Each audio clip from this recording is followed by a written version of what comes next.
Good morning, everybody. On Tuesday, it will be 100 years since women gained the vote, albeit to begin with, it was women over the age of 30. And to mark the occasion, the Prime Minister is going to give a big speech. As part of that speech, she's going to unveil new plans to create an offence of intimidation in public life, and that'll be for people who disrupt or stop public meetings using intimidation and or violence. This, of course, follows something that took place last Friday night. Jacob Rees Mogg was down in Bristol at the West of England University, and here's what happened.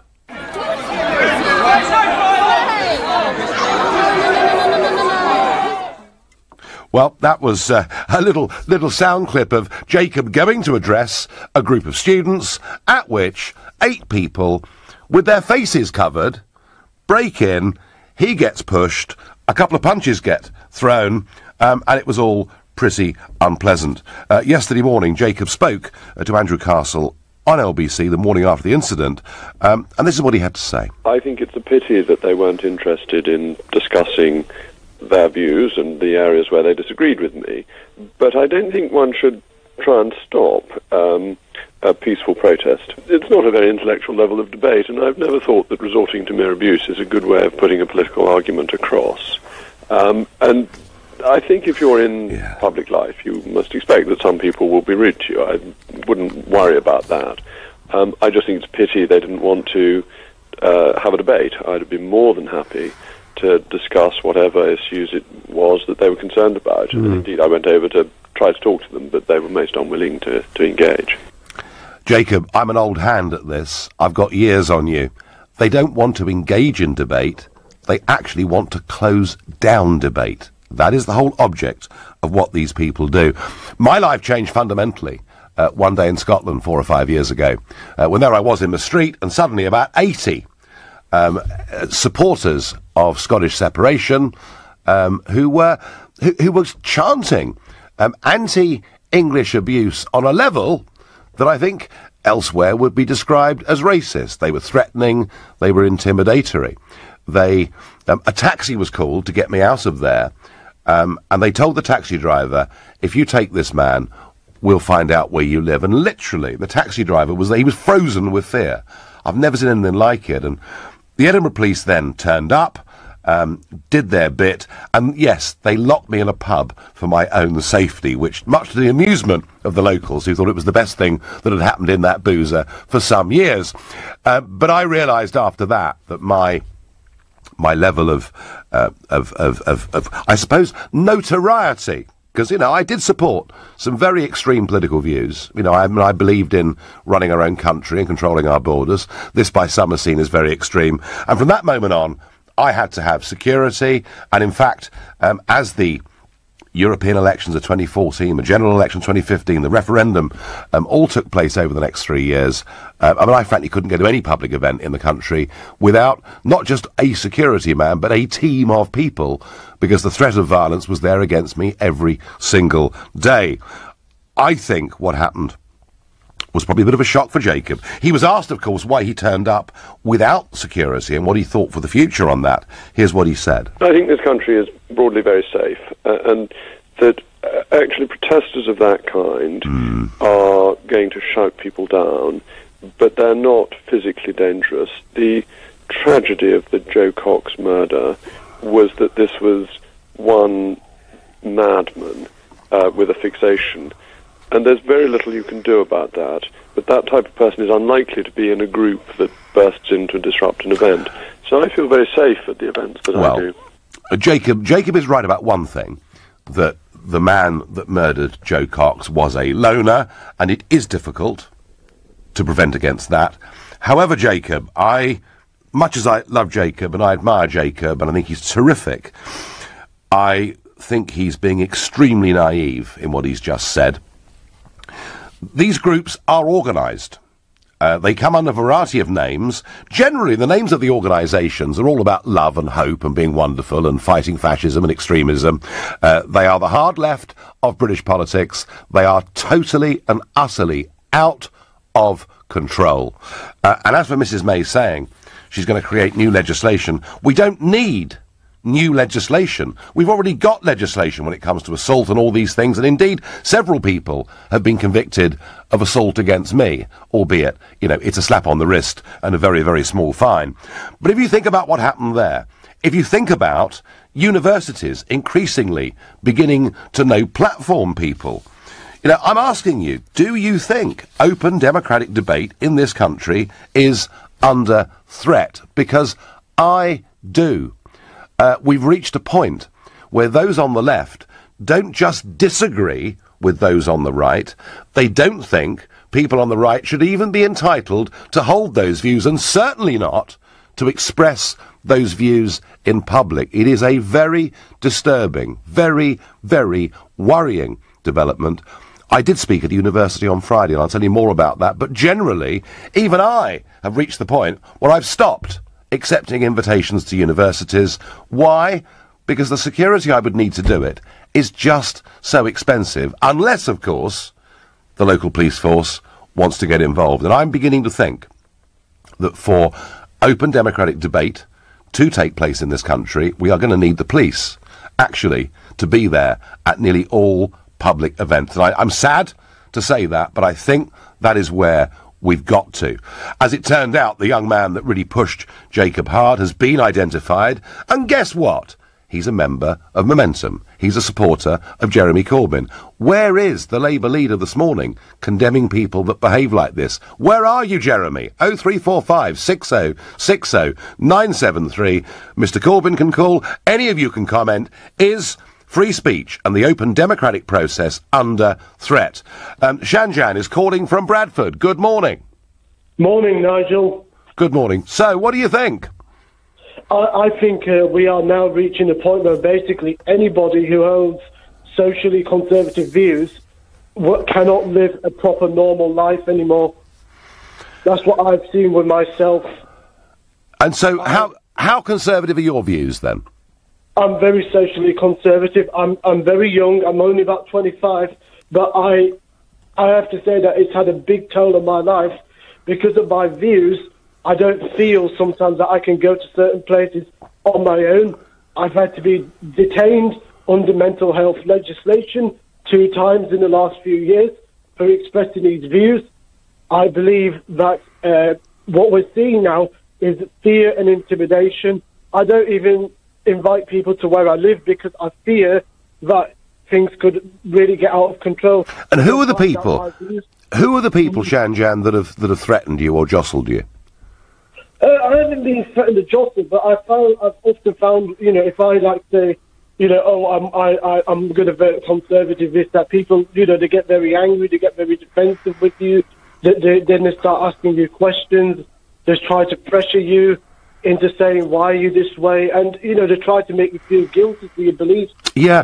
That's what I'm seeing happening. I think there are quite a lot of, when you hear all this stuff about, conservatism is dying, this, that, I don't think it is. I think what's happening is a lot of people out there who are very conservative, but they don't. They're scared to, you're right, the shy conservative in the opinion polls, the shy UKIPper in the past, in the opinion polls, people are scared to say what they really think. Shanjan, it's a perfectly valid point. On Twitter, I agree with Farage on one thing. The left are out of control. Boy, they are out of control. Nigel, your debating goes like this. You have the charisma of a damp rag and the appearance of a low-grade bank clerk. Your double standards are breathtaking. Johnny, there's a big difference between humour and saying that somebody was a scruffy so-and-so, which, by the way, given his salary, he really was, and given that he has zero personality, that kind of thing gets chucked around in parliaments. It's called free, open debate. You want to hear what they call me, even in the European Parliament? Please get some balance. John is calling from Formby. John, is open democracy under threat? Oh, absolutely, and this is Mr. Corbyn's new gentler politics. I think we're going back to the 1930s, where the Nazis and the communists used these sort of tactics to silence the opposition. And I think what needs to happen is we do need this new law to stop people preventing debate and behaving in this yobbish manner. And I would go a bit further. I think it's got to cover places such as theatres and abortion clinics where people can be harassed. I'm not disputing people have the right to protest. And the great lefty mantra, of course, is we have the right to challenge your views. But private citizens, we have the right not to be harassed. Yes. And if I don't want to talk to them, I want to walk off. I mean, there's a slight difference here, John, as you say, between a private citizen. But I mean, look, I have done more public meetings around this country than any other politician in this country. John, I always want there to be opposition in the room. I want people to boo and jeer a bit. I want people to ask questions. I want to have that public debate. Do you know what, John? I love it. I love it. And I had this at Trinity College University in Dublin on Friday. But what I've had to face in the last few years, John, is not that. It's people not only physically trying to attack me, intimidating members of the public as they go into these meetings, and many of them actually turn around and go home again. John, you talk about the need for a new law. I wonder what we're doing with existing laws. I'm going to let you go, John, but I will in a moment tell you about the campaign of violence that was conducted against me and what Theresa May did to help me in that circumstance. You're listening to the Sunday edition of the Nigel Farage Show. Intimidation and violence at public meetings. The attempt to shut down and prevent debate. There is too much of it going on in this country at the moment. We saw what happened to Jacob Rees Mogg the other day. I mentioned to you what happened to me at the end of 2012 in Scotland, where about 80 young protesters making very, very extreme threats, and the police hiked me out of there and parked me in a pub for my safety. But joking aside, I realised after that this was getting very, very difficult, and that things were going to get very nasty, and that some of these left-leaning organisations, all, as I've said before, with names about love and hope and being anti-fascism, but in fact, in many ways, they're actually the complete opposite. I realised then that I just simply couldn't go on with a list of public engagements without help and support, so I got security. I guess the one in a way that scared me the most was I'd just had major reconstructive neck surgery in 2013. Literally a few weeks after I'd had that surgery, and I was being taken into a hotel for a meeting, and I did have people with me, but one of the protesters hit me over the head with a wooden banner. That was very, very scary. And it went on from there, and it got worse, of course. My whole family was attacked. There were 60 or 70 of them that attacked the family on a Sunday in a pub.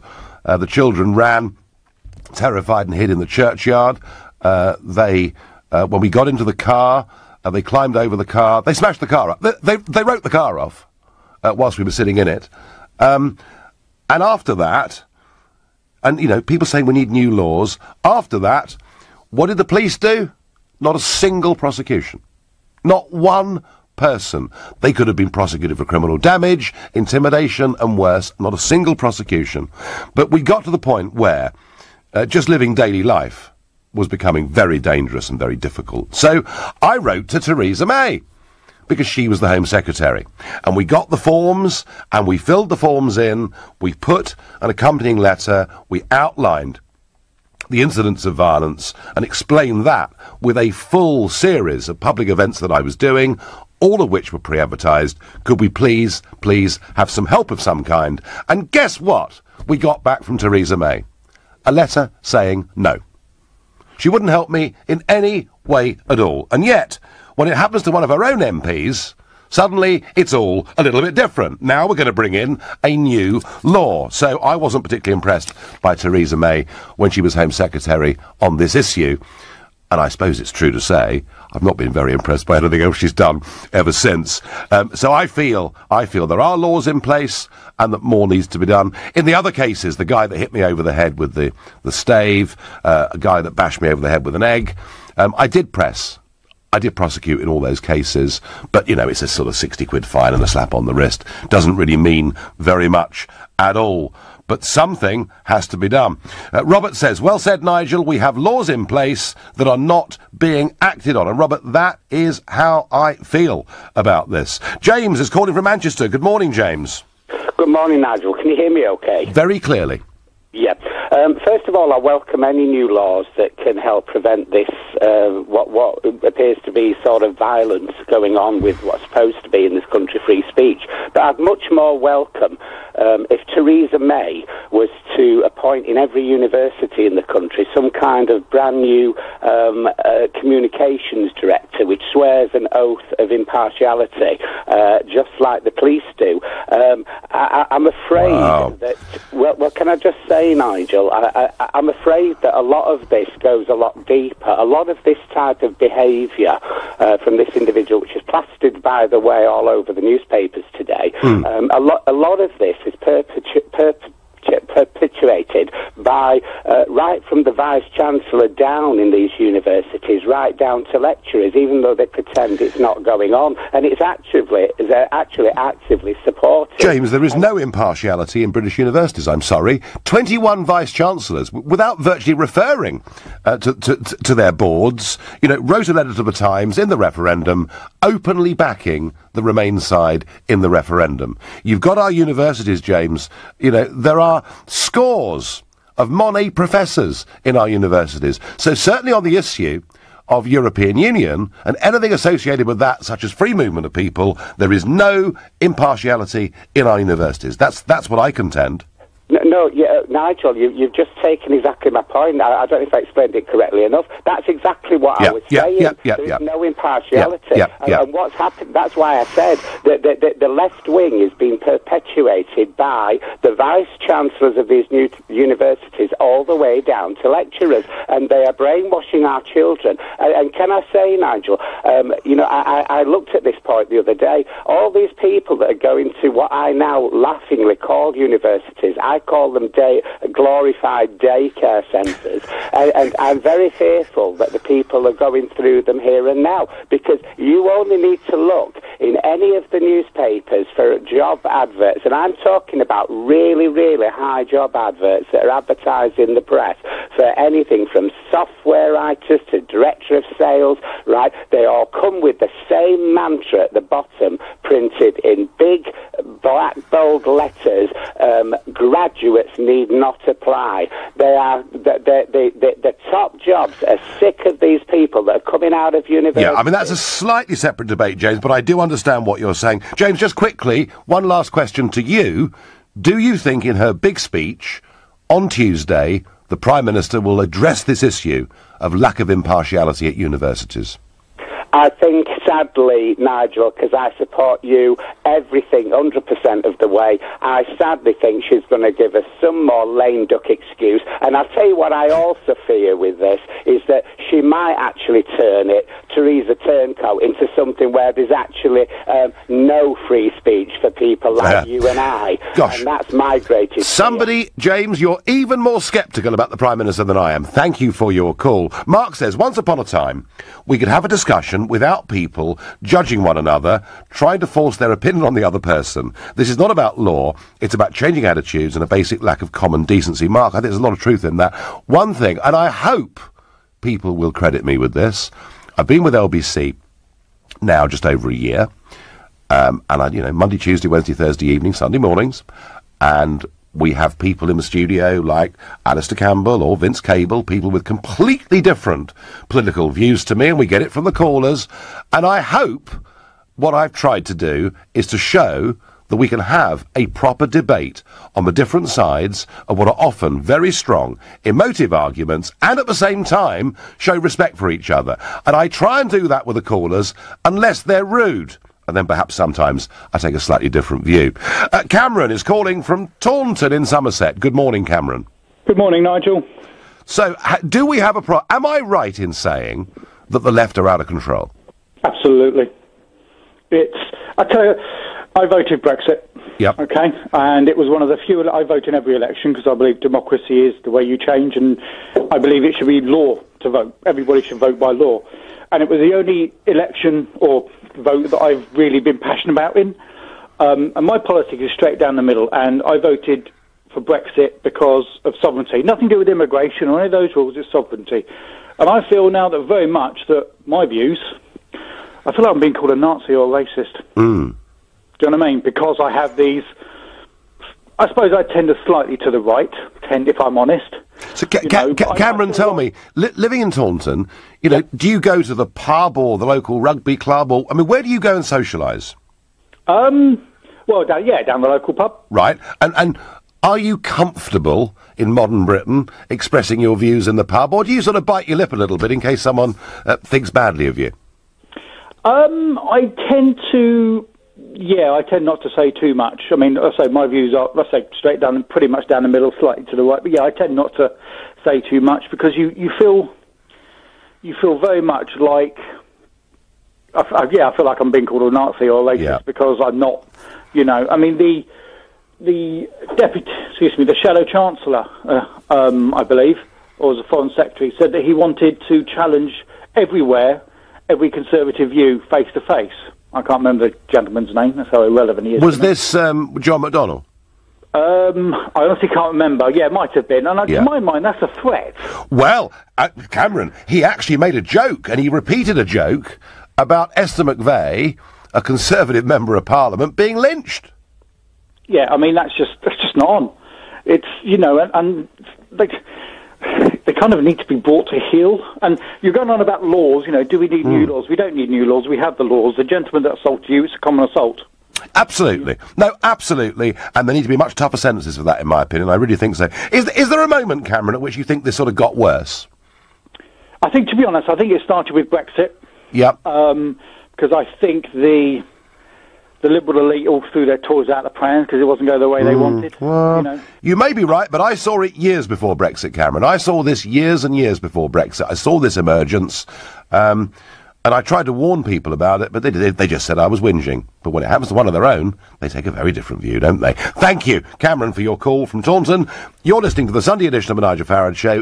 I'm asking this morning whether the attack on Jacob Rees-Mogg is part of a bigger trend. My view is the left are out of control. They're trying to close down democratic debate, and we need to do something about it. But big story today, one that I think is pretty worrying, is the speculation that the government could axe 2 specialist ships used by the Royal Marines.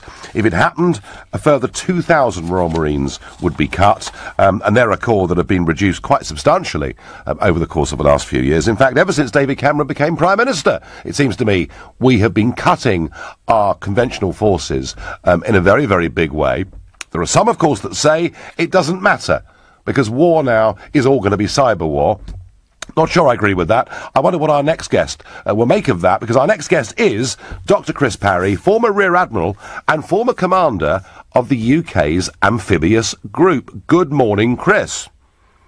Good morning, and can I start by saying well done on your decisive role in getting us to leave the European Union. Well, that's very sweet of you, Rear Admiral. Thank you. It really is. But that aside, so Chris, I take what some would think to be a rather old-fashioned conventional view. I think we need to have strong forces.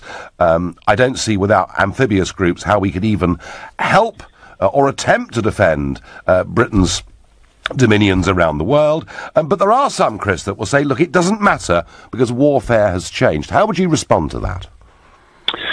Well, I'd respond by saying, how long have you got? In general terms, the world is more dangerous. We need to have hard-edged warfighting capabilities. And this debate about the amphibious ships and the Marines is a very complex one.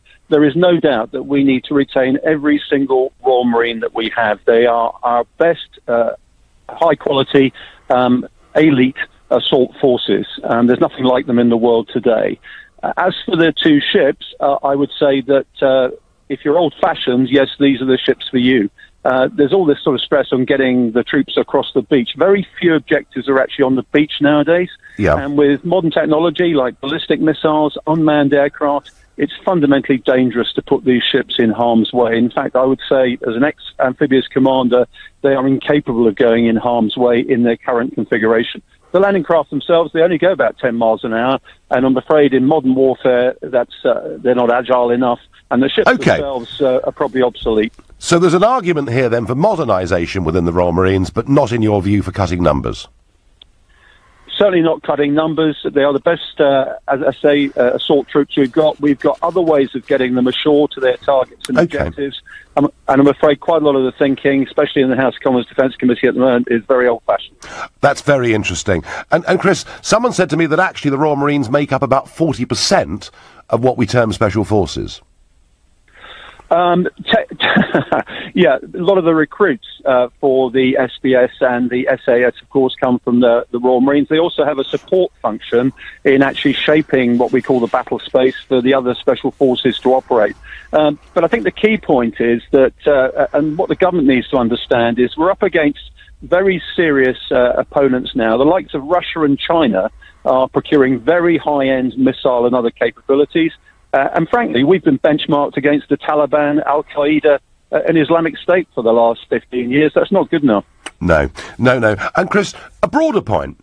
You know, since 2010, we have had cut after cut in manpower. The British Army is now down below 80,000.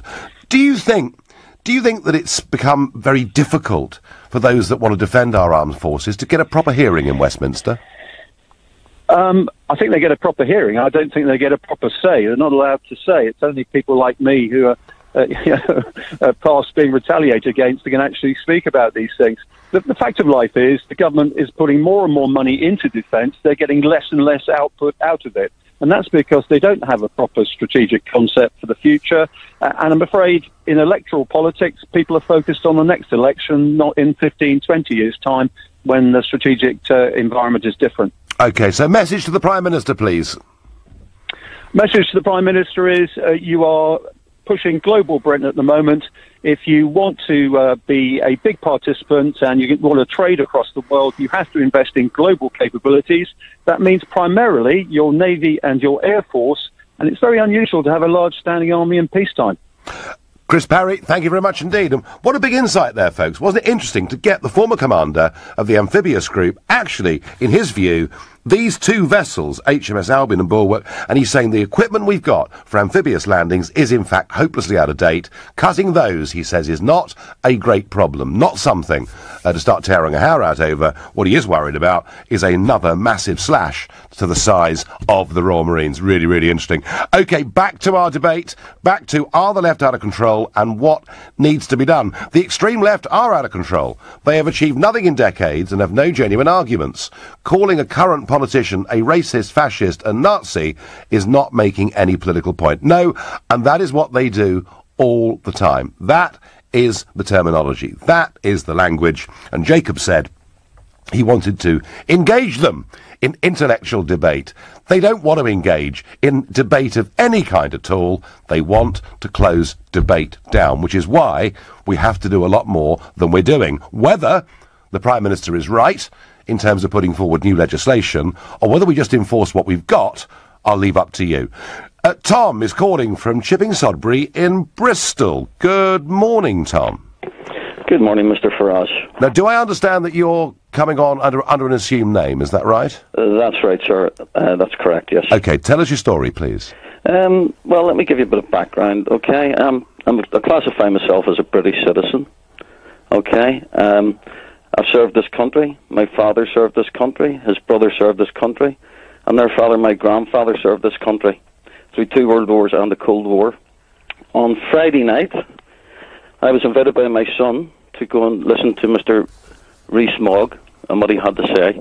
Yes. Now, my son is in Bristol. He is studying politics as part of his education. He knows what he wants to do, and he needs to get certain qualifications to do it. So, as part of his obviously stuff he needs to do, he needs to, speak to politicians and, work out, I don't know, about politics, really. I don't really bother with it, but, I was quite happy to go along, spend some time with my son. And did you go along, Tom, because you were curious about Rees Mogg, this sort of emerging personality? Well, my son has told me about Rees Mogg and what he's saying, and it sort of resonates with how I feel. Okay, yeah. And, so I went along with my son, and we waited and Mr. Mogg came out. And I have to tell you now, Mr. Farage, there was absolutely no security. There was no bodyguards. There was nothing, okay? Absolutely nothing. And Mr. Rees Mogg came in. There was a bit of a round of applause for him. Yeah. And the next thing, there was a loud bang and a bit of confusion, a lot of noise. And I wondered what was happening. And ended up looked round, and the back doors had been bust in.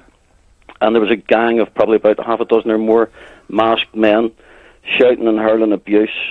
Okay? Now, from my perspective, Mr. Mogg, Sorry, Mr. Farage. The last time I seen masked men, they were trying to kill me back in Belfast, right? Yeah. So I was incensed by this. This went on for 5 or 10 minutes, and I looked back to the front to see what Mr. Mogg was doing, and to my amazement, he was walking up towards them. Now, to me, that was madness. Well, it shows does show a certain courage, doesn't it? Yeah, well, he's quintessentially British with stiff upper lip and that, isn't he? That is how he is. When I seen him going up there, I thought, this is mad. What's he going up to this? They're obviously hostile. So he went up, started talking to him, and it was an obvious a waste of time. They were just hurling abuse, filthy language. Yeah. I didn't go out on a Friday night with my son to have to listen to that abuse. And how intimidatory, Tom, were they? I mean, I saw sort of videos of pushing and shoving, and perhaps the odd punch being thrown. No, there was no. Look, there was no. The only punch that came was from the guy who was getting in Mr. Mogg's face. I went up there because I was actually worried about his security. Yep. Like I said, there was no security whatsoever, yep. And nobody seemed to be doing anything. And these guys were just having the free rein. And this is a country that we're all anti-bullying and all this. They'll have to stop bullying, and bullying's terrible. These men were absolutely bullying this man. Not only were they bullying, they were totally offensive. And so when I went up, it sort of, some of the guys had sort of stood back, but this one guy in particular wasn't having it, and he was getting even closer to the point where he was well within Rees Mogg's personal space. And at that point, I thought, no, I have to do something. All I decided to do was try and get him a safe distance away from Mr. Mogg so that he couldn't hurt him, or he couldn't. I was worried about maybe him pulling out a knife and stabbing him or something, because afterwards it's too late, and then you wish you had done something, and I thought, I have to do something. Well, well done you for doing it. And how long was it, Tom, before security or police arrived? Oh, it took forever. Did it? Yeah, so it was a pretty uncomfortable standoff. I'm really unhappy about it. I went there with my son to spend an evening with my son. Yeah. To find out about what this man had to say. And to engage in a democratic process. Democracy, sir, that's what I'm about, democracy. I'm not Conservative, I'm not Labour, I'm not Lib Dem. No. I would be what you would call a floating voter, and I would vote for whoever I think is doing the right thing. And clearly these people, the party that they follow, is not doing the right thing. And do you feel, because I've been through this myself, these kind of confrontations, do you feel, I mean, the object presumably was to stop Mogg from speaking? Well, I don't even know if it was that. How I see it is, there are young people, obviously, from what I can gather, college students, so they're obviously educated. Why would a young person on a Friday night who has clearly got intelligence spend their time planning to go and abuse people? Why can't they go to a concert or go and have a meal or go and have an intellectual conversation? Because Tom, something's gone wrong. Something has gone very badly wrong, and we now have a group of young people on the left who don't think those who have a different point of view should be entitled to hold it or express it, and it's horrid. Well, Tom, well done for what you did, and for coming on and giving us that testimony. And just lastly, can I ask you, do you think on balance that Jacob Rees-Mogg had a lucky escape? I worry for his safety. Yeah, well, do you know what? I do too. He's going to need support. He's going to need looking after. Tom, thank you very much indeed for that. And I hope that the state provides some help for somebody as high profile as Jacob Rees-Mogg. Theresa May provided me with no help at all. And the only way I was able to continue over the course of those next 3 years, I had to raise hundreds of thousands of pounds from private donations to keep me out on the campaign and to keep me safe. If that money hadn't been there, I couldn't have even fought the Brexit campaign. And surely, for the democratic process to work, people in high-profile positions need to be supported. I believe that very, very strongly indeed. You're listening to the Sunday edition of the Nigel Farage Show. Well, before the break, you heard that amazing account from Tom, a pseudonym of somebody who was there in the room and who himself formed a human shield between Jacob and the protesters. It does sound like the whole thing was deeply, deeply unpleasant and perhaps actually potentially pretty dangerous. Jacob has said, no, it's fine, there's no problem, but I think what happened to Jacob is going to fundamentally change his life. It certainly did when it happened to me a handful of years ago. So the left, I think, are totally out of control. I feel open democratic debate is under threat, and I can see from the sheer number of phone calls and messages coming in that this subject is exciting. Great debate. Dave is on from Doncaster. Somebody else who's coming on, not using his own name. Yeah, hi Nigel. Thanks for taking the call. I think I can contribute as to why, or certainly why I think that this is happening. I'm a teacher, and I have the benefit, I think, of having spent 23 years in a different industry, not dissimilar to your game, funnily enough, in the city. Okay. Before I became a teacher, and it hits you how political and politicized the schools are. And as you go along in your learning, you do your course, your graduate studies, you start to realise that primary, secondary, and tertiary education is I would say 80% of the left, but it could be more. No one will ever say in a teacher's common room they vote Conservative. It took me a year before I was able to say to people that I voted Leave, and even though they got to know me and we got on, we were friends, I was called a racist and all the rest. Were of you? it. Yes. What? Because you voted Leave? Yes, xenophobe, all the normal names. Oh, I know them well. I'm sure, but it was incredible because I'm half Caribbean. This is, you are entering some sort of twilight zone when you get into the detail of what's going on in this country. But I think I know what's happening. There's a conditioning in the primary, the secondary, and it's not just necessary. It's not just teachers saying Conservatives are bad and Labour good. It's in the agenda. It's in the curriculum. It's what the kids are being taught. It's the history that's being omitted. These kids do not know. They don't know who Stalin is. They just don't know who Pol Pot is. They don't know they don't know the roots to the word Nazi, where it comes from. There's a whole chunk of our history's been erased in modern Europe, and there's a conditioning that takes place such that when they get to university or they leave university, trigger words, they're like Pavlovian dogs. There's certain triggers like nation state, or if you use the word personal or the words personal responsibility, that gets these kids really up. And I think that we're failing our children because we're not giving them the tools to be able to think for themselves. Well, do you know, Dave, everything you've just said feeds into my big theory on this, which I was holding back, but I'm going to use it now that you've made the points you have. I think we've stopped teaching people critical thinking. We've stopped teaching people, here is a particular problem, and here are two particular approaches in terms of dealing with it. And they're both respectable, and it's up to you to make your own minds up. Because what I saw, Dave, with my children going through school, is on a whole host of issues, whether it's global warming or whatever it may be, they're being taught this is right, this is fact, this is the solution to the problem, and anybody that thinks anything different is an extremist, a denier, or whatever other word they choose. I don't think, Dave, we're teaching critical thinking. I totally agree. My original degree was philosophy, I did a joint philosophy and mathematics, and the reason I came into the teaching is because it was always in the back of my mind at some point, but I came into teaching because I wanted to impart the ability to create arguments and do exactly what you've just described. But when I look at what is being taught, and I look at the fact that we are falling behind more and more in mathematics, the cynic thinks it's deliberate. Our leaders, certainly, our political leaders, there's no science background really in Parliament, so we end up making some terrible decisions economically. But I am fearful, Nigel, because if this carries on, if we keep having a country where people can't speak freely, Theresa May, look, her thing where she wants to introduce this new law, we don't need new laws, just enforce the laws. She's doing this politically. Yeah, I agree. Afraid of Rees Mogg. She's afraid of Rees Mogg. And do you know what, Dave? So she should be. Well, he's going to be the next Prime Minister.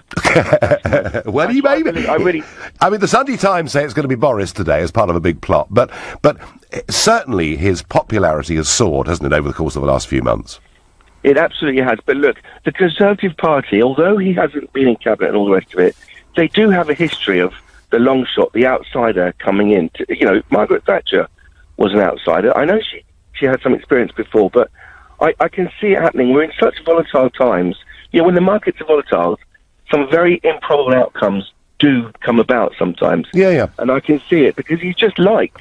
And, liked by some, but not by the hard left. Dave, listen, I want to say thank you for coming on and explaining all of that. Great phone call. Just very quickly before you go, despite what you've seen, are you motivated to stay in teaching? Nigel, I will not stay in teaching in England. I may go abroad Asia, where there's a respect for the teacher and the children want to learn beckons, to be honest. I can't. You should do a show just on teaching, Nigel, or I could give you some feedback and some pointers. It's a madhouse. It is utterly crazy what's going on in British education, and it's so badly managed. The waste of resources and the ideas, some of the stuff in the curriculum, Nigel, it's and you can't very, very, and you feel intimidated such that you can't speak your mind without being abused. Not physical abuse, no. But you will get comments and all the rest of it. Nigel, we're not creating the right people to create the tax base to pay for our public services. Scary. Dave, thank you. Bit depressing, that phone call. If people like Dave are going to leave teaching in this country, hey, we have got a very, very real problem indeed. Mr. Mogg needs to realise you can't engage people in intellectual debate who have no intellect. I'm not sure whoever sent that text is right, because the point that Tom made, who was there at the meeting, is the protesters were students, people who've passed GCSE, people who've passed A-levels and are doing degree at university. It's just, I think as our teacher has just explained, that actually they're being taught there is one world view on all of these things, and they're beginning not just to accept that, but to actually hate people who have a different worldview, and I find all of that really scary. Look, I think we've had a really good run at this, and I think, frankly, this subject is so big that I'm going to continue it over into the next hour, because it does seem to me that if people are not allowed to go out democratically, to speak their minds, to engage the public in debate, if people like Tom can't go along with their son to listen to a public event because they're interested in what the speaker's got to say, something fundamentally is going wrong in this country. Is free speech under attack? I think it is. Let me know what you think by calling 0345 60 60 973, text to 84850, tweet using the hashtag Farage and LBC at LBC. I've lived through what Jacob Rees-Mogg had happen to him on Friday evening. I had years of it, and I had to have very, very expensive security around me, which UKIP donors, thank you, paid for. If I hadn't had it, I could not have continued. I could not have done what I did in the European elections, the general election, and the referendum. It would not have been possible, because these people would have physically assaulted me every single day.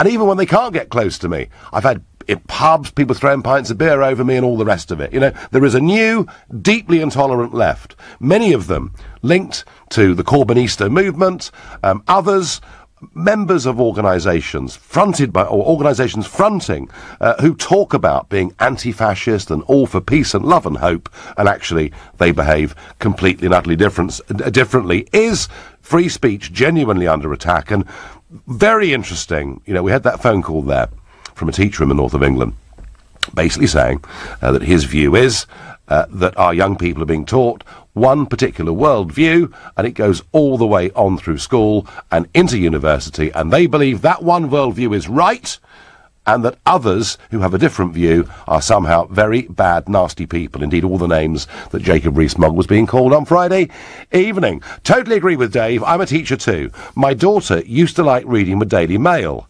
A few weeks in the sixth form, and she's a Corbynista. And of course, there's no violence from the far right all over Europe, Nigel, says John. Yes, there is violence on the right. Of course there is. And the Joe Cox murder was, you know, the most shocking example of that. But what there isn't, John, there isn't a coordinated campaign on the right funded by multi-millionaire men that come from Central and Eastern Europe, whose name I won't mention, I can't afford the legal bills, and in fact in some cases these organisations have received government funding over the years. So you do have on the left some very, very well-funded organisations whose express desire is to prevent public meetings from even happening. I don't see any evidence that the right in this country, horrid though many of them are trying to do that to stop Labour Party meetings or whatever else it may be. And I very much hope they don't. We want open democratic debate. Jacob Rees-Mogg is almost unique in his calm presentation and reasoned thinking. He is never inflammatory and never hostile. If the left are prepared to intimidate him, no one is safe, says Michael. Yes, Michael, but he does have views. He does have views on gay marriage and abortion that some would think are out of date. Others, of course, would probably agree with him. Femi is calling me from Shoreditch. Good morning. Hi, I'm in Bristol at the moment. Hi, how you doing? Okay, hello, right. You're in Bristol. You weren't at this meeting on Friday, were you? No. And the thing is, I strongly disagree with what happened to Jacob Rees-Mogg. Now, I do believe that I do stand against everything that he stands for. I mean, as you just mentioned, his views on whether gay people should have the same rights as the rest of us, his views on whether women should be able to control their bodies, and what he said about Brexit, because Dyson, a multinational company, is going to be okay. He thinks that everyone else who suffers from Brexit, it's their own fault for not managing their businesses correctly. So he clearly doesn't care about normal people. But well, actually, Femi, one thing he would say is one of the big benefits of Brexit is we can lower food prices, which would make a hell of a difference to people on low income. So, he does make that argument too, Femi.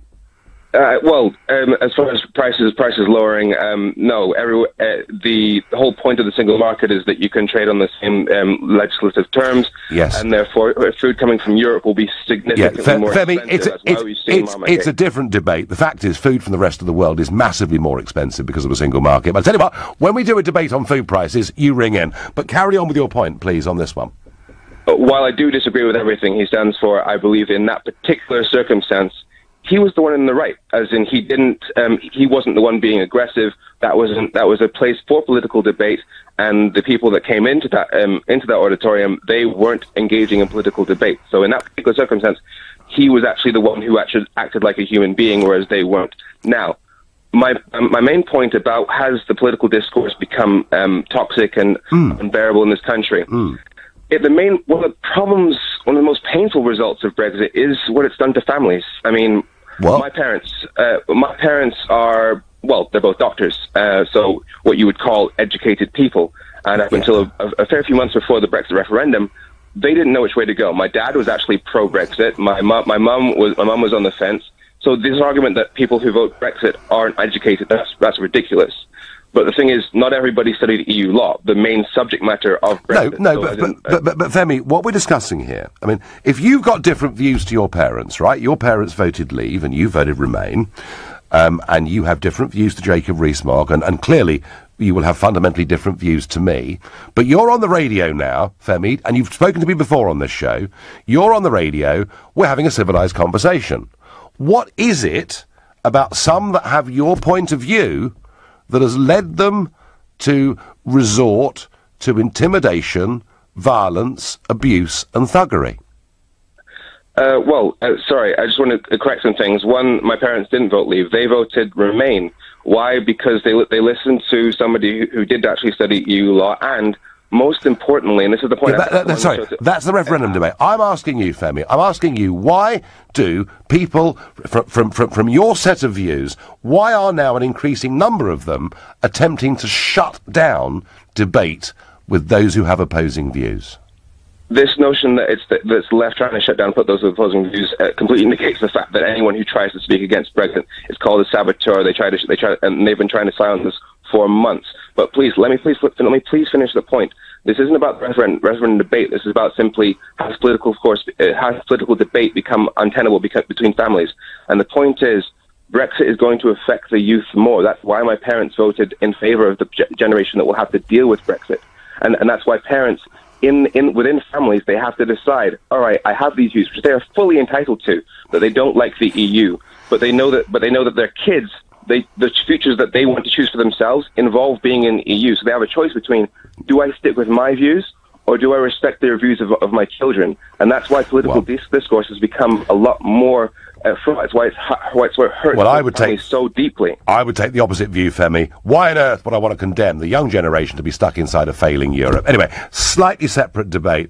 Interesting, though, nonetheless. Jan says on Facebook, most of these excuses of human beings have never been taught the meaning of the word no. They are a dangerous force. Jan, they are a dangerous force. And as I say, not just speakers they attack, my audiences they used to abuse and attack as they were coming in through the doors. And very often, people would just see from 100 paces what was going on, turn round and go home again. Is not right. Johnny is calling from Exeter. Good morning, Johnny.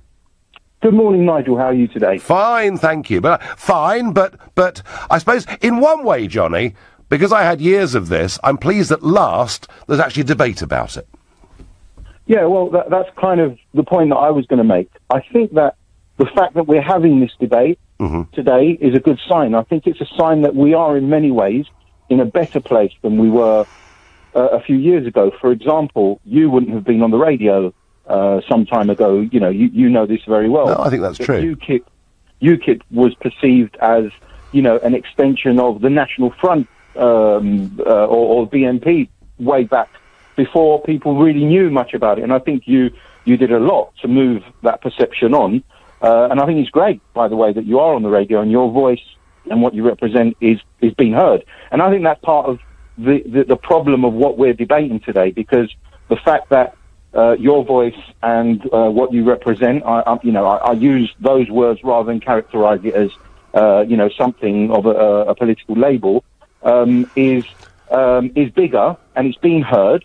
And that's the trouble, that the pendulum is swinging the other way slightly, temporarily, and I think it just keeps swinging, and we must keep it swinging. We must keep talking. We must keep all views on the table. Yeah, absolutely, absolutely. And Johnny, I've always been happy for people with completely different views to come to my meetings and to engage, in proper open debate.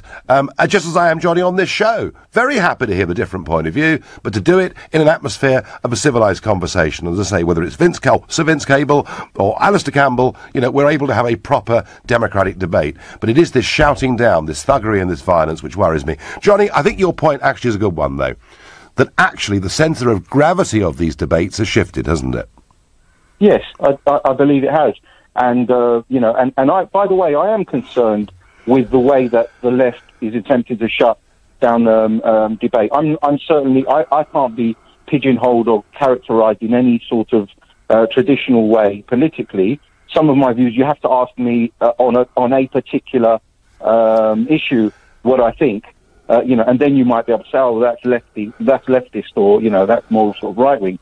But, I am concerned, and I'm concerned with anyone that tries, that holds an ideology that involves shutting down free speech. Yes, sir, Mike. Absolutely. Absolutely. No, Johnny, listen, great call. You're absolutely right. But the very fact that we are beginning to talk about these things maybe shows we are, in some ways, beginning to win. Gina Miller has to hire security due to death threats, which you conveniently failed to mention, says Joe. Joe, death threats? She's only had a handful. I've had dozens of them. I mean, no, literally dozens of them. I'm going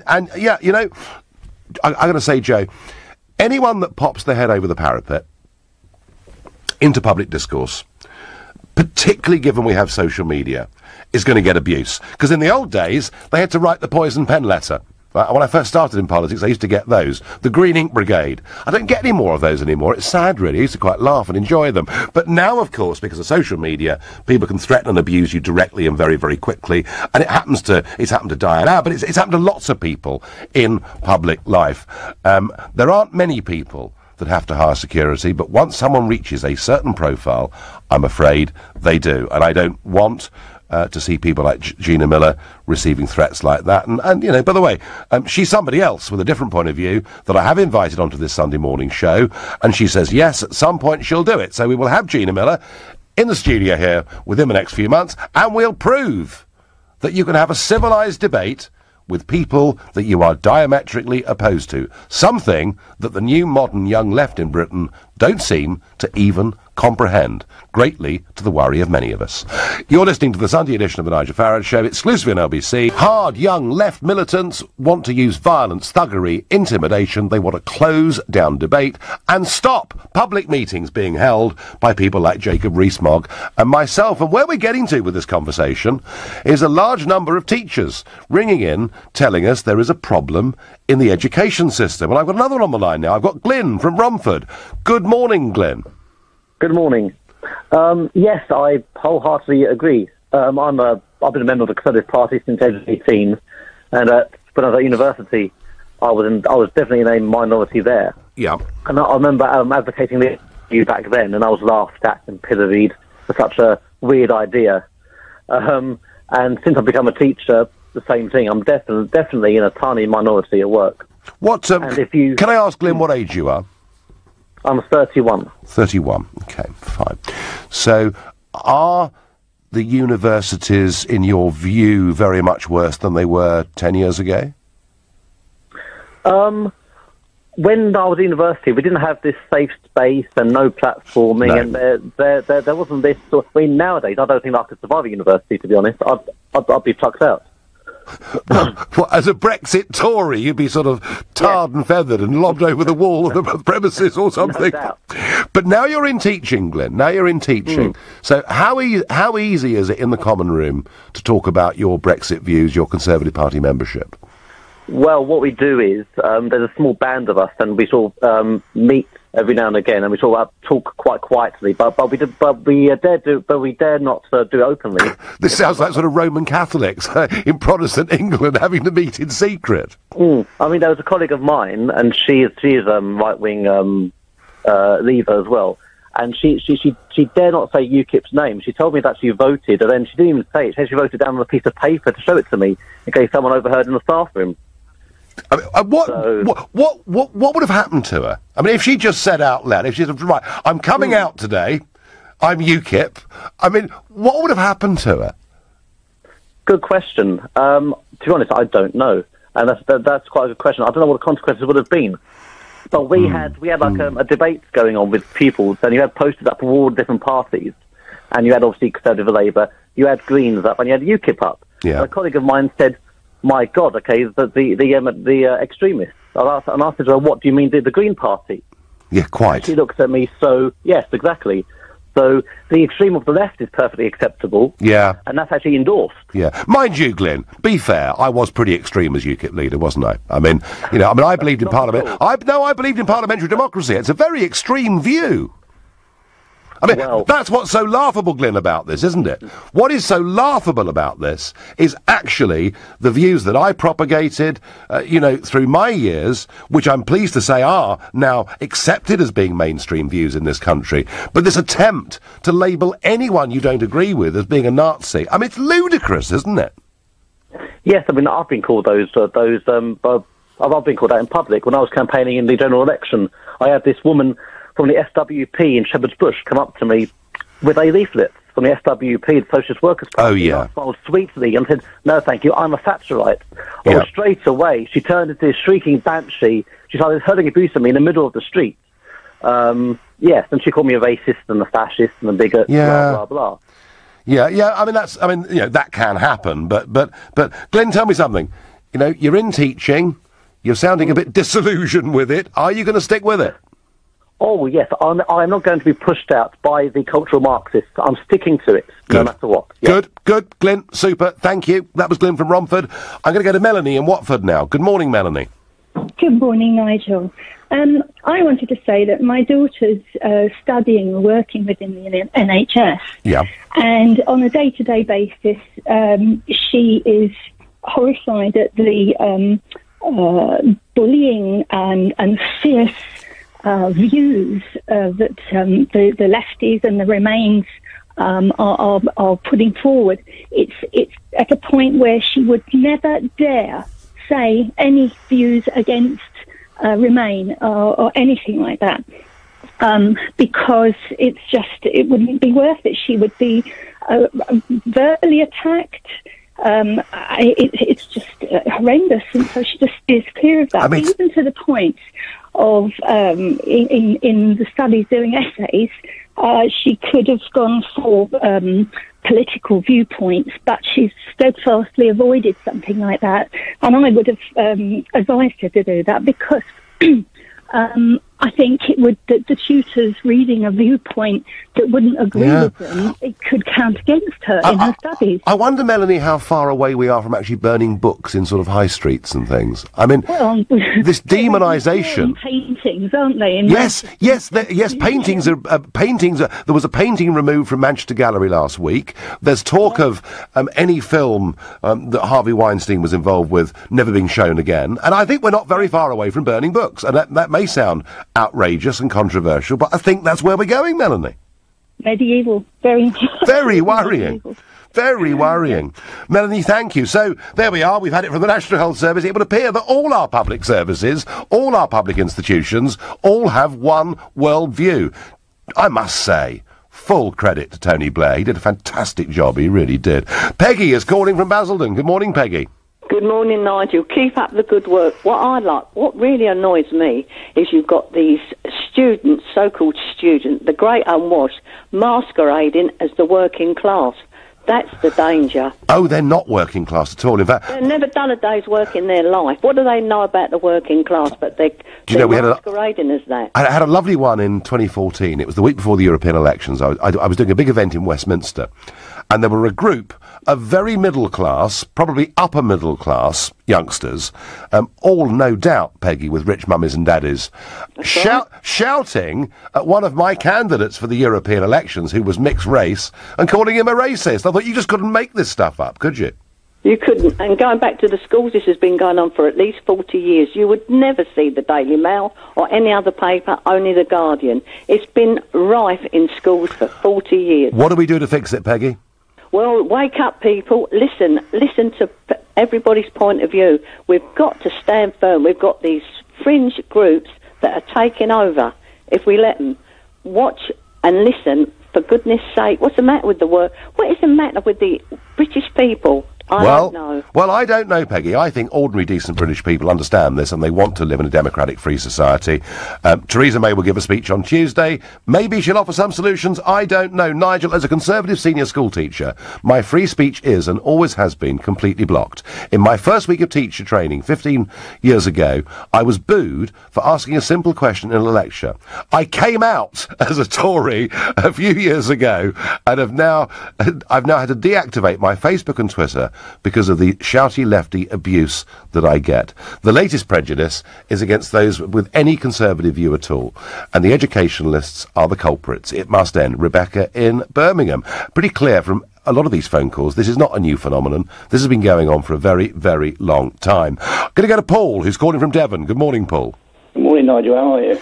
I'm all right, but I want to get back to a situation where we can completely disagree with each other, but accept the other person has the right to have that view. It's never going to happen. No, all right. I've had this with my own daughter. Yeah. Okay. We were discussing something, and the subject of immigration came up. Now, they are actually teaching this lefty view at school. Teachers can say what they like, deny it as long as they like, but they are teaching it. She was rattling on about, they had a right to come over here and everything and so on and so forth. I said, what about the other side of the coin then? Yeah. How do you mean? I said, okay, I've decided that I've had enough of living in the UK. It's rapidly circling the bowl and the hole is getting smaller and smaller, and I want out. So let's sell everything we own, spend an absolute fortune getting over to Sweden, and we'll roll up in some little village in Sweden, hold our hand out and say, we've got no money at all, I'd like a house and a job, please. What do you think they're going to say to us? Ta-ta, go back to England. Bye-bye. Now, why does that not apply both ways? She couldn't answer.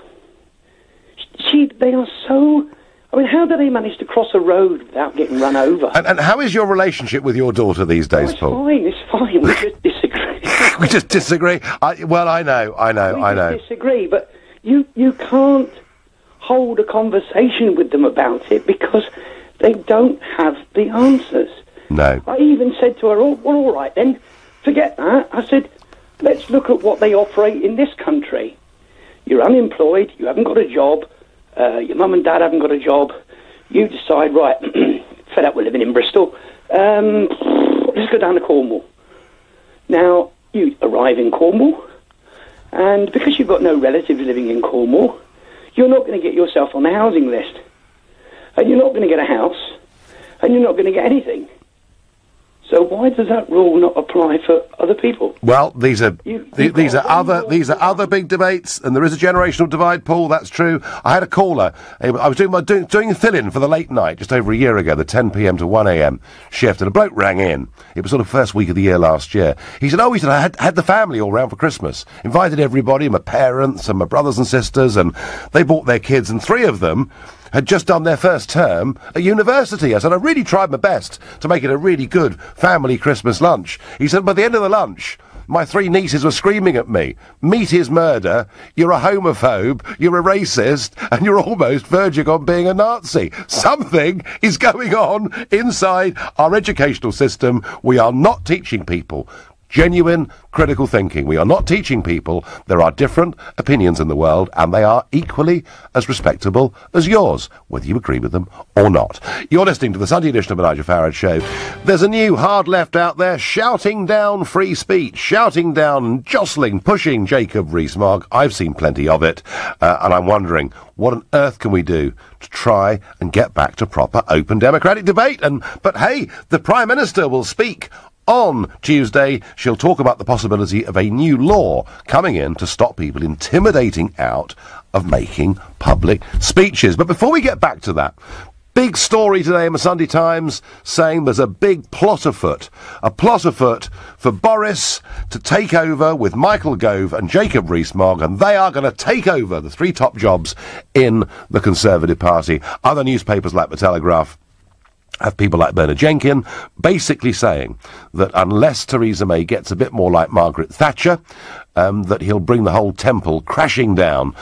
And really, I think what's happening is the Brexiteers are saying, enough's enough, we've taken an awfully long time, we've given a lot of concessions, and if we are going to stay fairly closely linked to the single market, which is the Philip Hammond point of view, then frankly, what was the point of voting Brexit, and how are we going to get Brexit voters to turn out at the next election? But I wonder, is this plot real, or is it just a good newspaper story? So to help me with this, who better to go to than somebody like John Rentoul, chief political commentator for The Independent. Good morning, John. Hello, Nigel. So, good newspaper story, or do you think it could be true? Well, it depends on what you mean by true. I mean, politics is fascinating at the moment because, you lot, the sort of the hard Brexiteers. You lot, right? I'm very worried about Theresa and what she's up to, and what she might get up to. But there isn't. I mean, the problem that they have is that there's a majority in the House of Commons for a soft Brexit. Yes. But there's a majority in the Conservative Party for a hard Brexit. Now, which of those is it going to be? And which way is Theresa May going to go in the end? I mean, that's the tricky one. And, what are the other EU countries prepared to give her? I mean, are they prepared to give her a soft Brexit? Or do they think that we should be punished for leaving? I mean, that's the big question. It may be up to them rather than up to us to decide. Well, I went to meet Monsieur Barnier, John, a few weeks ago, as you may have seen. And I saw. Yeah, and, and when I talked about, a rounded, grown-up trade deal, which meant they could go on selling us motor cars and wine and cheese and chocolate and whatever it may be, in return for which we would get a reasonable degree of access on financial markets for insurance and banking services. I mean, his answer was no. Exactly, that's what I mean. I mean, it looks as if there are. I mean, the EU, certainly Germany and France, want a hard Brexit. If we're leaving, they say, then leave. Get lost. Yes. And yes. Suffer the consequences. But there are other EU countries, like the Netherlands and Hungary and so on, who don't like that, and Ireland in particular, who really want us to stay as close in as possible. So I mean, people keep on talking about how the government is split on Brexit, but the EU has its own divisions. No, I agree with that. To resolve them. No, I agree with that. And of course, we face the problem that whatever deal is agreed by October, that's the current deadline, that of course that's got to be ratified through 27 other member state parliaments and through the European Parliament. So goodness knows what happens there. And our own Parliament. But it's our own Parliament that fascinates me. John, sort of looking ahead a bit and trying to guess. So Theresa May comes back with a deal that really isn't that good, because what Barney has insisted upon is that for us to have a fair degree of market access on financial services, we have to go on paying 8 billion sterling a year, for argument's sake. In the face of this, does the UK Parliament, what happens? Does she say, right, this legislation needs to go through? What do the Ken Clarks, the Anna Soubry's do, if it came down to a vote of confidence? If Theresa May had to use a vote of confidence to get whatever deal she negotiates through Parliament, would there be a risk that towards the end of this year this government could fall over this? I don't think so. I don't think. Maybe Kenneth Clarke and Anna Soubry. Yeah. They're the only two who actually consistently voted against the government on the withdrawal bill. They might prefer a Jeremy Corbyn government to a hard Brexit, but I don't think there are many Tory MPs like them, and that's really what this story in the Sunday Times is about. It's about Boris Johnson, Michael Gove, and Jacob Rees-Mogg, who want to hold Theresa May to a hard Brexit. But my view on that is that a hard Brexit is what we're going to end up with anyway. Yeah. So the real problem is going to come from the Ken Clarks and the Anna Soubrys. But I think there's only two of them. Right. Fine. When push comes to shove, Nicky Morgan and the rest of them are not going to allow a Jeremy Corbyn government. Well, if you're right, then Brexit of some kind will go through, however hard or soft or good or bad the deal is. Well, I think that's absolutely right, Nigel. I think that's what people voted for, and that is what Parliament is going to deliver. People may cavil at the edges and the detail, but what we will get is what the other countries will give us. And we've got to decide whether to accept that or not. And I think we'll accept it pretty much on any terms. I very much hope in that you're right. And finally, you, of course, read a biography about Tony Blair, Prime Minister. Indeed. Would you consider doing one on Theresa May? It's already been done by my excellent colleague, Rosa Prince. Right. Of the Daily Telegraph. What did she call it? She called it the sort of...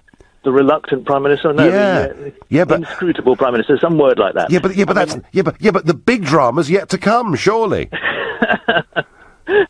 Well, I wrote my biography of Tony Blair partly because I sort of agreed with him about politics. I'm a sort of Labour Party centrist. I don't feel the same towards Theresa May, so I think you've got to have some affinity as a biographer for your subject. Yeah, no, I'm sure that's true actually. And finally, John, does Theresa May stay as Prime Minister for the next 6 months? For the next 6 months, yes. Right. Okay. But I don't think she's going to fight the next election. Okay, terrific. John Rentoul, thank you for joining us there. And John thinks, actually, when push comes to shove, however good or bad the deal is, there is just about a majority in Parliament for Brexit to happen next year. I hope he is right. Back to the subject. Nigel, you cannot teach critical thinking in 140 characters. The youth of today are not able to handle more information. Well, yes, we certainly are moving into a Twitter world, a Facebook world, an online world, but surely the job of schools and universities is to make sure that our youngsters are exposed to both sides of any argument and told they're both respectable. It's up to them to make their own minds up. Doesn't seem, from the phone calls we're getting, that is what is actually happening. Assad is calling from Ilford. Good morning, Assad. Good morning, Nigel. How are you? I'm well, thank you. I'm just worried that we've got this emergence of these new student activists on the hard left, and frankly, it's quite worrying, I think.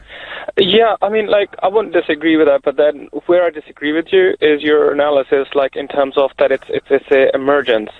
I think that it's always been there. There's always extremes on fringes of whatever political ideology you pick up. What is worrying at this is when we miscategorize these fringes. So, for example, just to give you an example, it would be unfair to say that right are murderer just because someone from the right went on to murder Joe Cox. And I think exactly like this, it's absolutely wrong to categorize left if some people from the left choose to be, as you described, thugs and stuff. I think that's, The difference is sad. Sorry. No. I hear what you say, but there is a difference. That the madman, the mentally ill person that killed Joe Cox from the sort of National Socialist right was a loner, was a lone wolf, and as Jacob Rees Mogg quite correctly said, it's difficult to deal with people like that. But the difference is that these on the left are being organised. They're being funded. Yes, Nigel, okay, fair enough. But then if we move to United States, which again, if you're talking about the political ideology, I think it shouldn't be bound just with the country border. I think we're looking into how the left and the right extremes are growing. And then if you look at how Breitbart works, or let's say, for example, there was a support from KKK for Donald Trump, but doesn't mean that all the Donald Trump support belong to. No. So I think it's very important to always distinguish this, because that's... Of course. Any political movement will have people who say they support it that embarrass it, and I agree with that. But Assad, let me just ask you this very quickly. Isn't perhaps a slight problem here that a very organised, hard-left mob who want to shout people down now have very considerable influence in the modern Labour Party? I think, yes, it is, because it's not as... well, I would agree that it's not as dangerous for the right. As a lot of people say that, they've been shut down in debate or anything, but I think it's more dangerous for the left, because their actual ideology and then their actual...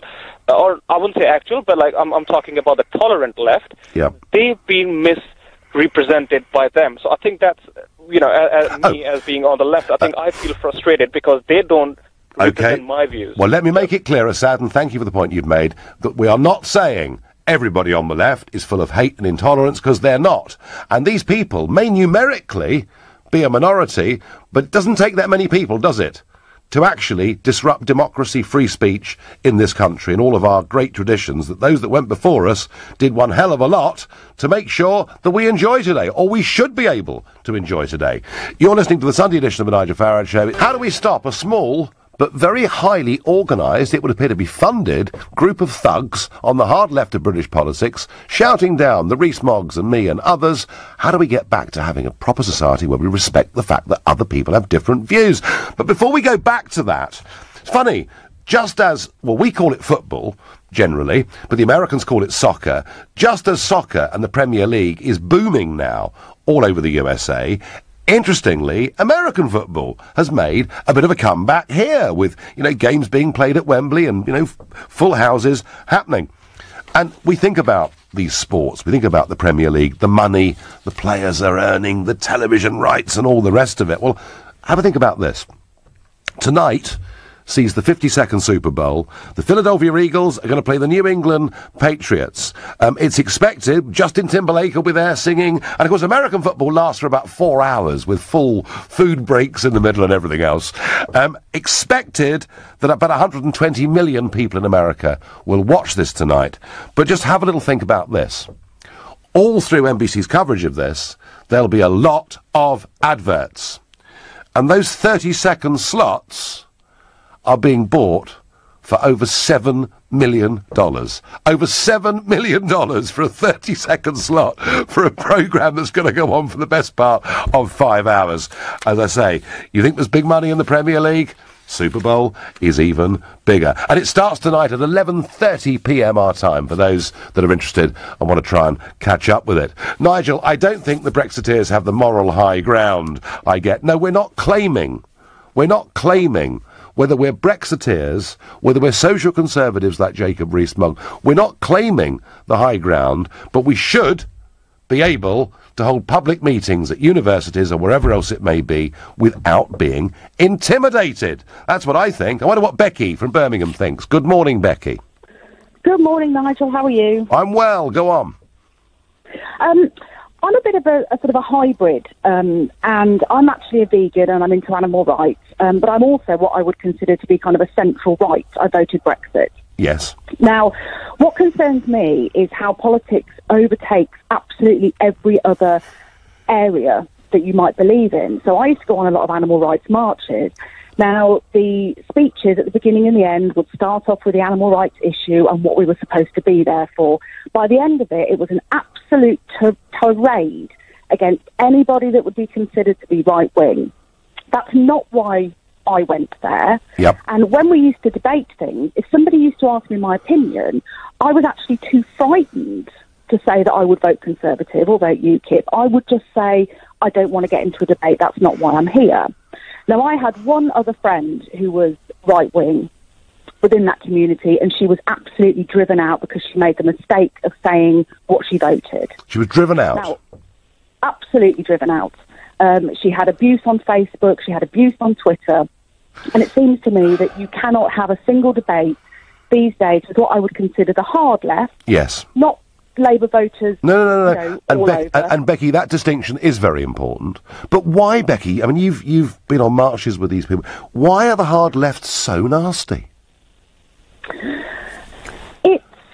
I can't answer that because I'm not in that psyche. But it seems to be a kind of a brainwashing that no other point of view could possibly be considered.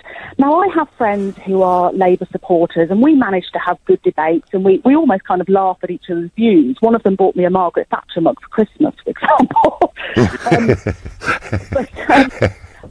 But with the kind of harder left, it's too frightening. Now, I've had a couple of friends who I would consider quite hard left. And if I've sent them an article from, say, the Daily Mail, which I think is quite interesting, on anything, they've said they will refuse to click on it, refuse to open it, because all it's doing is adding to the readership of the Daily Mail. Now, to me, it's absolutely absurd. I read both the Daily Mail and the Guardian, and I assume that the truth is somewhere in between. Good for you. It's rather like in America, Becky. You need two televisions. You have to have CNN and Fox, and maybe somewhere in the middle, because they're both so partisan. Becky, listen, I thank you for that call. It's really interesting that, Becky's work with, and she's seen the politicisation of these issues, veganism, animal rights, in her case.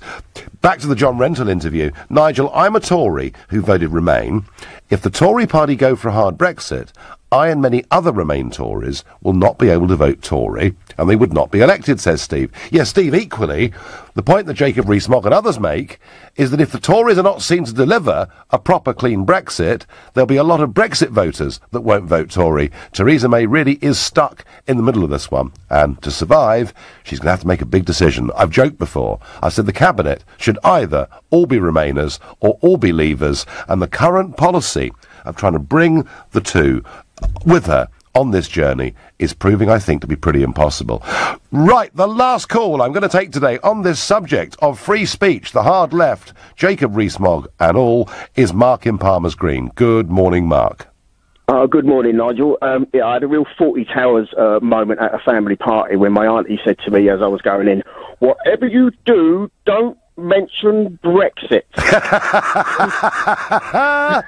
I love it. So did you? I did. I couldn't help it. I just couldn't help it. So are you are you like the embarrassing uncle in your family, Mark, because you're a Brexiteer? A little bit. There's a lot of hard Remainers in my family. I mean, real hard Remainers. But you make it sound like a medical condition. I mean, perhaps this is the problem. We're not respecting each other enough on both sides of this divide. Could be, but I've got a little story. I'll be as quick as I can. Yeah. Now, I remember at the time of the EU referendum, I was out there campaigning for Vote Leave, obviously. I was knocking on doors, handing out leaflets, etc. Anyway, one day I was out on the street in my local area, and I had my UKIP badge on, my Vote Leave badge on, and I was wearing my Grassroots Out T-shirt, so I was a bit of a target. Anyway, I was handing out Vote Leave leaflets, and this fella came marching over and started shouting in my face that all Brexiteers, Tory supporters and UKIP supporters are all disgusting, vile racists.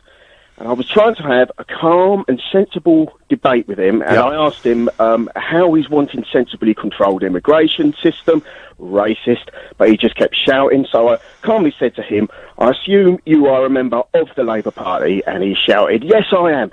So I said, "You have a racism issue in the Labour Party, don't you?" And he shouted, "No, we don't."